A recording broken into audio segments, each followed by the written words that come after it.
chasing your dreams as a minority in the United States is a tall task. It's very interesting. It's an interesting journey, but damn is it hard. And not only do you have to fight against racism of different kinds, discrimination, and also that, depending if you're immigrant or if you're just a child of immigrants, that self doubt that can definitely creep in, and the task on your shoulders sometimes you feel, especially as a first gen American, to have to basically lift your family out of poverty through your hard work, right? There's so many, there's, the list goes on. There's many reasons why it's a tall task, can be very difficult to achieve the American dream or to fulfill your personal dreams in the United States, right?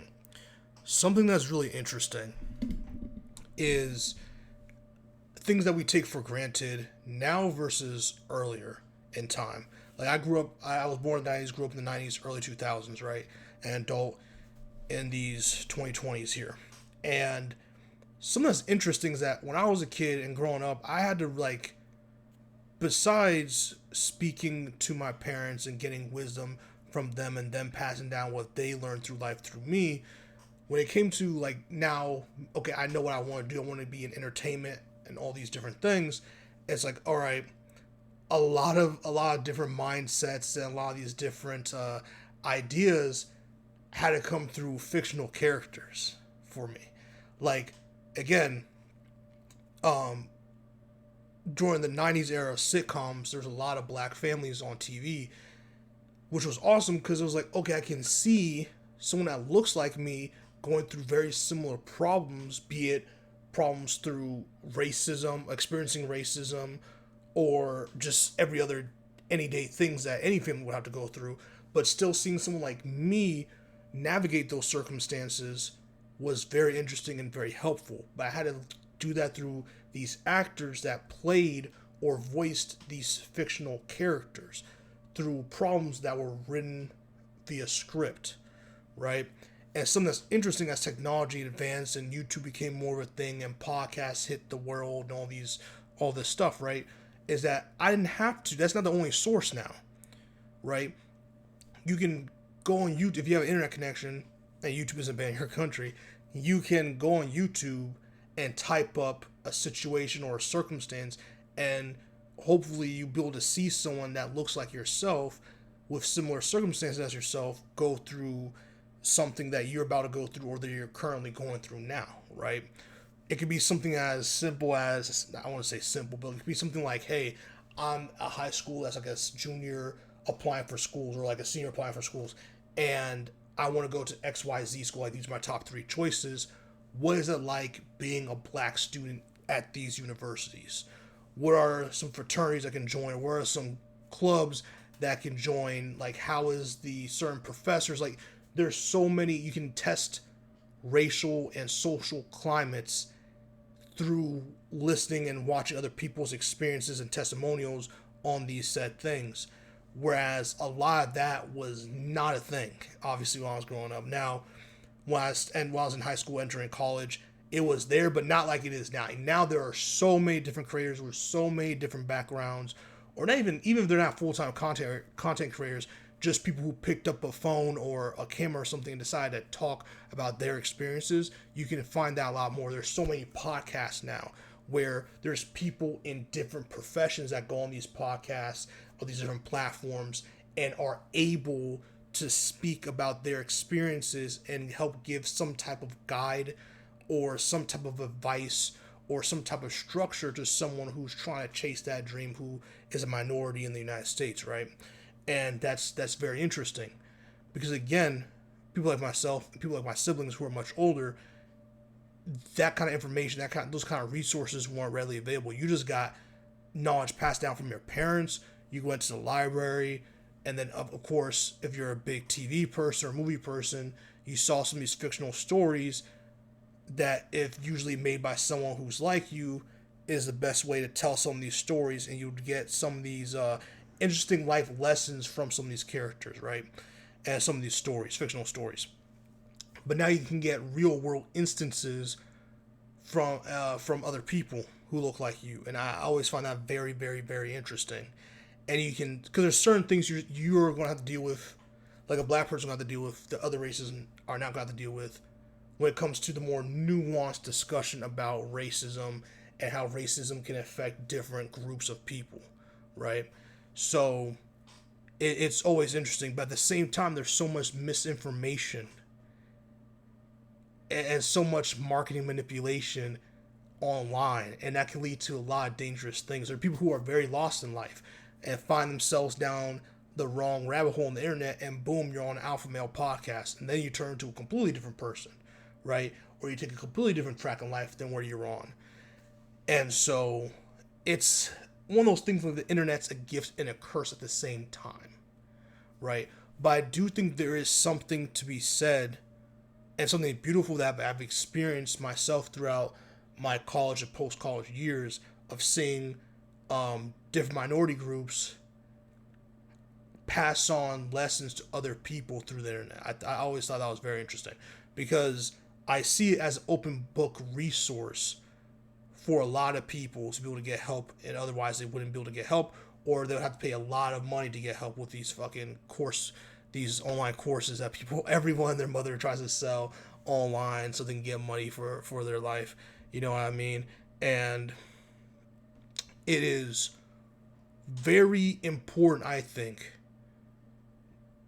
to continue to share experiences and talk with one another throughout different communities to get different perspectives, right? Because maybe someone or some group doesn't have, maybe they have a similar or shared experience, but it's new to them, or something they don't have to really go about too much, so it's hard to find videos. So you have to go to a different community to find videos. That social aspect of talking and sharing information amongst each other is very, very, very important. And pursuing a dream here and stuff, it's very hard. And I always tell dreamers to dream, but at the same time, I always tell them to dream about it in a realistic way. I'm not someone to ever tell someone to give up on their dreams or to be realistic about their dreams, meaning you cannot do something. I don't take that route. I always tell people, especially people who look like me, when it comes to navigating the United States as a black person, specifically as obviously as a black male, there are realistic ways of pursuing your dream, right? If it's something in entertainment, if it's something in sports, if it's something in the academic world, there's realistic ways you need to go about it. Whether it is by, hey, it's really hard to just blow up out of nowhere and become that guy. Sometimes you're going to need to really up your networking skills, up your interpersonal relationships, communication skills, find ways to get yourself into rooms where you can absorb a lot of knowledge. You may have to spend a couple of years doing a lot of free gigs so that you can build your portfolio and resume. So you should probably have a job where you can make money to make sure your bills are paid while you go to these seminars or while you do these free photo shoots on the weekend or whatever the case may be, in order to, not be homeless and starve to death. You know what I mean? There's realistic approaches to different things. Or, hey, this certain area has a lot of discrimination towards black creatives or black entrepreneurs, such like that. So maybe you should avoid this area and go to this city or this state. Or, hey, there's certain programs that have certain grants or funds for black-owned small businesses that have been in business for a year plus. So you should apply there for that grant. There's so many, those resources like that could be shared.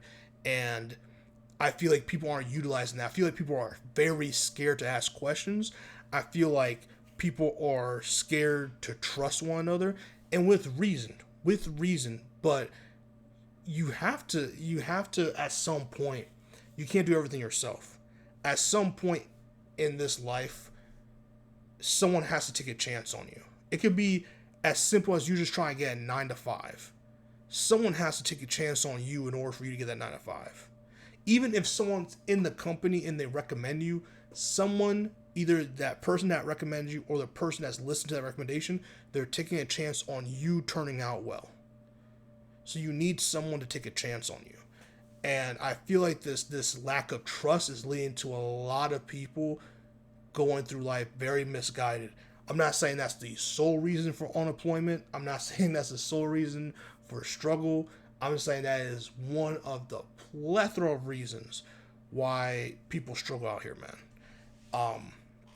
And I just find it very comforting that you can go online and see people who have similar issues to you or who are successful where you won't be successful, and you can learn from that. At the same time, you can't just be absorbing all this content and then never doing stuff, right? And everyone is always different, so you can't just copy stuff. Someone doesn't have a perfect blueprint where if you do A, B, C, you'll just boom get to your goal. You have to do something with your own unique twist because you're a unique person. What do you bring to the table? And so many times when I see so many minority success stories in this country, it's always something they took from their upbringing, from home, from their parents, from their siblings, whatever, and then how they developed through the nature of it all, and really put their own spin on things, as able to pursue different avenues of success for whatever that success is defined for them, right? So it's very interesting being a minority in the United States because there's a lot of things you can do here that you cannot do in many other countries. But at the same time, there is a wall and an obstacle for everybody. But when it comes to minorities especially, it can be a very dangerous and deadly one. And does take a lot of patience. It takes a lot of will, and it takes you sometimes shutting up and really trying to hear someone out from their perspective in order to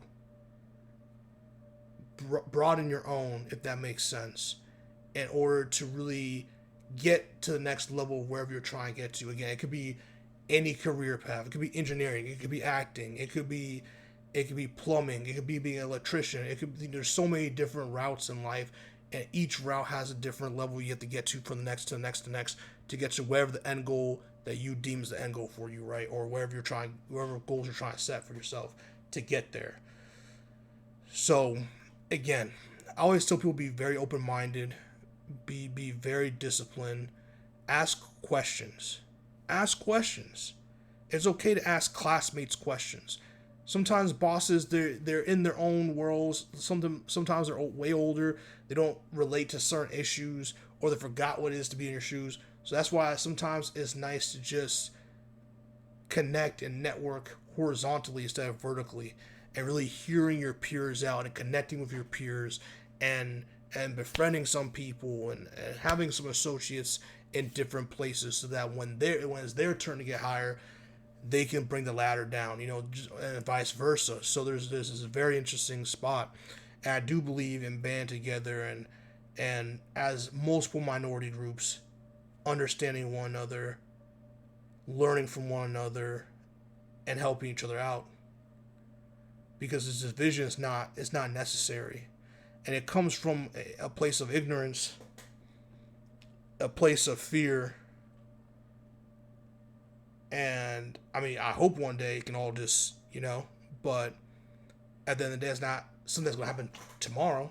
That may not even happen in my lifetime or my child's lifetime or their child's lifetime. So pursuing dreams is very interesting, but it just takes a certain level of patience and desire and discipline to do it.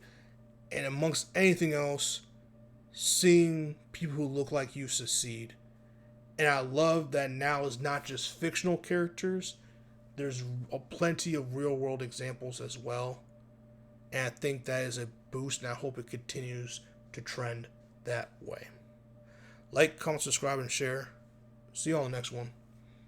Peace.